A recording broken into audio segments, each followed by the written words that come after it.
How to change TikTok video thumbnail. Hello everyone, welcome back to our channel. So let's dive right in without wasting any time. Also make sure to watch this video till the end. So first of all, open up TikTok on a device. Then tap on profile at the bottom right corner. Now simply find the video. Then tap on three dots. Now at the bottom menu simply scroll to the right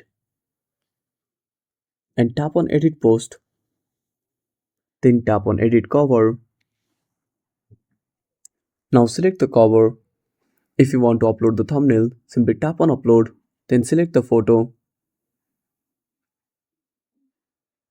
Now simply adjust the position and tap on save.